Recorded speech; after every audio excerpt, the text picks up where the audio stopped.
Nilaza mo filoham-pirenena ny Madagasikara ilay mambahoaka Andry Nirina Rajoelina ny hoe mila hatsaraina ny famokarana any ambanivohitra mba hanatrarana ny fizakantena ara-tsakafo. Tsy maintsy hidirantsika moa izay resaka izay ry tompoko vavy sy tompoko lahy fa abone aloha ny sainantsika.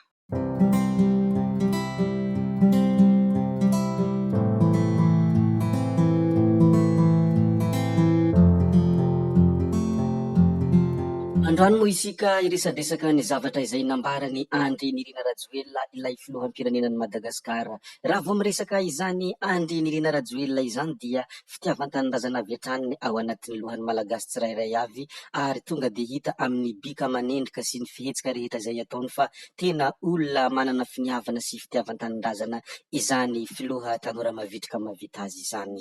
Tena sasatra tokoa ny olona toy ity, ary sasatra amin'ny malagasy ny ahita filoham-pirenena izay tena tia tanindrazana ary miahy ny vahoaka malagasy toy ny filoham-pirenena ankehitriny Andry Nirina Rajoelina. Toy izao moa ny fanambarana izay nataony ny omaly izay. Zava-dehibe loatra ny fahavitany fanaovan-tsonia androany teto Iavoloha. Ny famatsiam-bola dia tsy averina entina hamatsiana zezika ireo tantsaha malagasy koa, satria ny 80% eto Madagasikara dia tantsaha avokoa. Izao dingana vita teto izao dia manamafy hatrany ny tanjona izay apetrakatsika, dia ny fanatsarana ny famokarana any ambanivohitra ary hanatrarana ny fizakantena ara-tsakafo. Hitantsika amin'izany ry vahoaka malagasy tompoko vavy sy tompoko lahy fa tsy mandry andro aman'alina izany filoham-pirenena izany fa mikatsaka izay hahasoa ny vahoaka ary miahy ny vahoaka rehetra isan-tsokajiny, indrindra moa izy eto dia milaza sy manao fanahina ho an'ny tantsaha malagasy, satria fantany sy tsapany fa 80% ny malagasy dia tantsaha avokoa.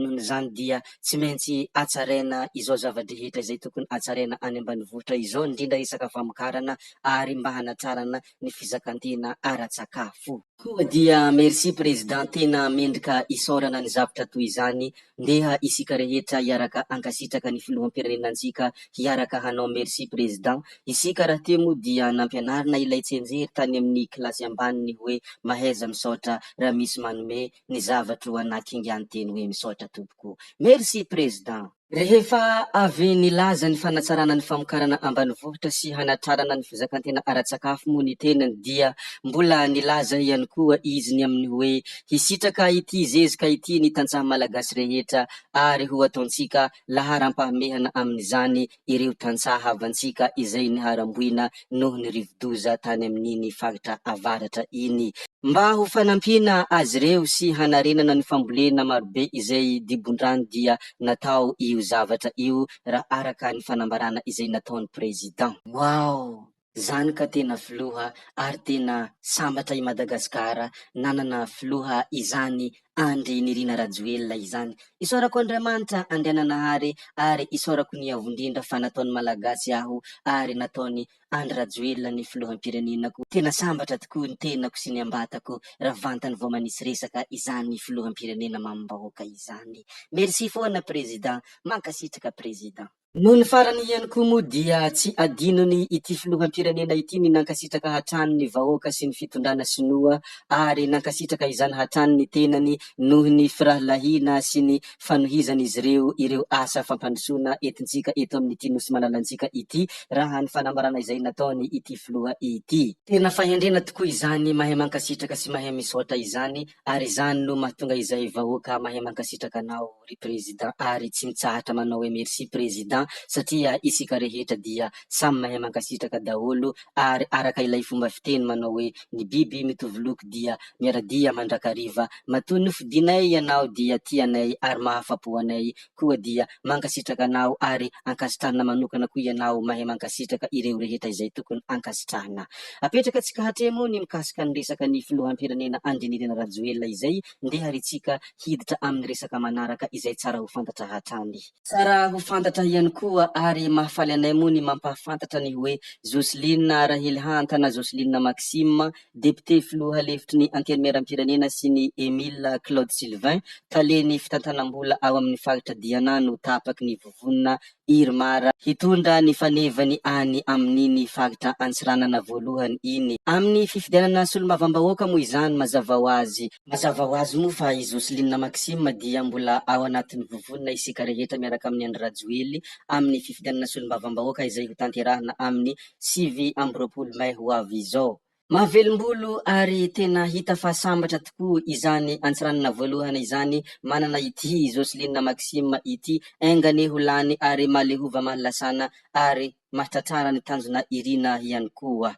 Ny olona mambahoaka izany sy ny olona nanao soa ny vahoaka izany dia tsy adino ny vahoaka mandrakizay ary mino marimarina kokoa angamba izahay fa matoa ianao naneky ny latsaka sy ny tendrena indray ao ny akantony ny zavatra vitanao sy ny soa izay nataonao tamin'ny vahoaka. Ary anisany kabary izay nataon'ny Jocelyne Maxime moa rehefa nampahafantarina ny vahoaka izy ny mikasika an'izay fitiavam-bahoaka izay, satria tsara ihany koa moa ny mampiatsiahy fa hoe dia nampahafantarina tamin'ny fomba ofisialy tao amin'ny SICAMA teo imasin'ny vahoaka sy ireo mpiara-mitolona izy mianadamianaka ireo. Samy nanamafy izy ireo fa fahavononana amin'ny fanompona ny vahoaka ny Antsiranana no antony nanekeny izao antso izao. Mazava izany fa tena tia vahoaka ary tia manompo ny vahoaka izy ireo ary izany no antony nanekenjareo izao antso natao taminjareo ny amin'ny vovonana isika rehetra miaraka amin'ny Andry Rajoelina izao. Ary anisany mbola tao anatin'ny kabary izay nataon'ny Jocelyne Maxime moa ny hoe tsy miambohadidy ny tendrako raha nantsony filoha Andry Rajoelina hilatsaka indray na tsy naniry izany intsony. Mazava ho azy fa tsy te hilatsaka intsony izany Jocelyne Maxime izany raha araka ny kabary izay nataony sy ny fanaovany teo amin'ny vahoaka fa noho ny antso izay nataony filoha sy ny adidy izay hitany fa miandry azy ny amin'ny fanompoana ny vahoakany Diego dia tsy niambohadidy ny tenany. Ary tamin'io ihany koa moa ny nilazany candidat Emile Claude Sylvain ny hoe izaho tsy handraraka ilomby andoha fa homendrika ny safidy natao raha ny fanambarana izay nataony candidat Emile Claude Sylvain. Marihina fa ahitana ny fifamenona anatin'ny fahasamihafana ny fampitambarana ireto candidat ireto raha araka izay nolazainy izy ireo. Ary voapirofo izany tamin'ny fanatrehan'ireo communauté musulmane maro tamin'ny lanonana izany satria avy amin'ny finoana silamo ny candidat faharoa izay tanora-pahalalana na hoe magistrat. Ety ampamaranana ihany koa moa dia tsara ny manamarika fa hoe efa voapetraka soamantsara teo anivon'ny oveka ny antota taratasy filatsako fidinan'izy ireo izay mitondra ny laharana 7 amin'ireo candidat 4 nandatsaka ny azy. Koa dia zay ny mikasika ny Jocelyne Maxime sy ny namany ary ny resantsika ny mikasika Andry Nirina Rajoelina ilay filoham-pirenenan'i Madagasikara apetraka tsika hatremo ny mikasika an'izay ry tompoko vavy sy tompoko lahy. Koa dia ety ampamaranana indrindra tsy adinoko foana ny mankasitraka ianareo rehetra navita ny haino ny video ary niagatra ny haino zany hatramin'ny farany. Mbola iangaviana foana ianareo mbola hanaraka ny video manaraka amin'ny manaraka indray no manao ny misimisy tsy maintsy hametra veloma izaho. Veloma daholo ianareo rehetra mankasitraka tompoko.